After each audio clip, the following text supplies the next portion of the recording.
You want to step on stage, you want to play these great solos, but you're stuck in this frustrating phase where you can't figure out where to go on the guitar neck.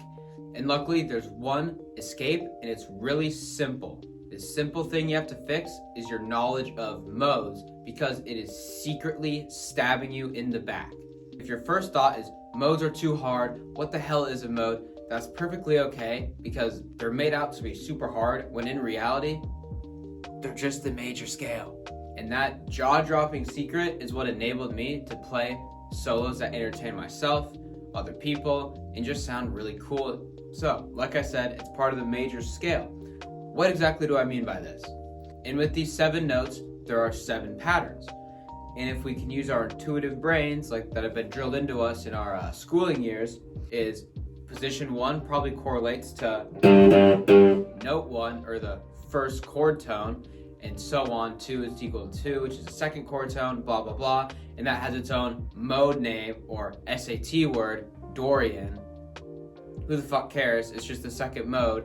It has its own emotion. Don't necessarily take the emotion the internet tells you, play in it, and make it feel different, because in my opinion, an A Dorian sounds different than an F sharp Dorian in terms of emotion. So figure that out for yourself. Now, the really cool thing we can do here is we know the major scale is this pattern, or this pattern if you start on the A string. Or if you're a real nerd, you know it in, half steps, whole steps, whatever the fuck. And luckily, when we take this half step, whole step approach, we can then implement that to play the major scale when we start on the 3rd note, and let's just say end on the 3rd note to keep it simple. Which would be the 3rd mode of the major scale. The next thing you have to do is learn how to play these scales backwards by using the high E string as your root, because we all know it's the same as this, and if you can play the scale backwards and forwards, you're going to have a lot more coverage on the neck, and you're going to be able to start in these super cool high positions. Now, those are the keys to use modes is fretboard recognition. But what about an emotional standpoint, and what about soloing? In soloing, you cannot think of that fast, neither can I, and that's okay, because we're going to use a pentatonic hack to solo better, but it still uses the implementation of these modes. For example, 1, 4, and 5 are major chord tones, 2, 3, and 6 are minor. So we're going to play a corresponding pentatonic scale like this. Major, or minor. Now, don't worry about filling in the big gaps, that's where it gets a little bit complicated. But if you just play those minor and major pentatonic shells, you can stay in key as long as you know what chord tone you're in.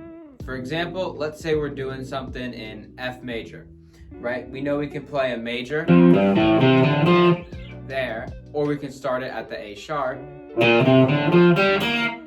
start it at the C, but if we get to the 6th chord tone in a solo or progression, we can then just play a minor scale, even though it's not the 6th mode, because these pentatonic shells create this pattern on the neck, where if you play the shell that corresponds to the major or minor scale degree, you can just play effortlessly on the neck, and that gets super easy over here during solos, where it can really just be effortless like this.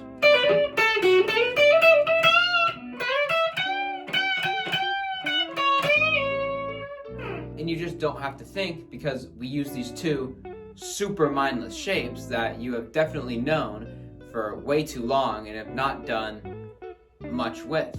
But luckily, that ended today, since you understand modes and how to implement them as major and minor scales, and why they're really not that confusing, because they're just the major scale, but you start at a different point. I know people have made it out to be super confusing, but keep it that simple, play that simple, play things people love. And if you found value in this video, subscribe for more, and leave any comments on advice you can give me to make these videos better for you, or any questions you have that you desire answers for.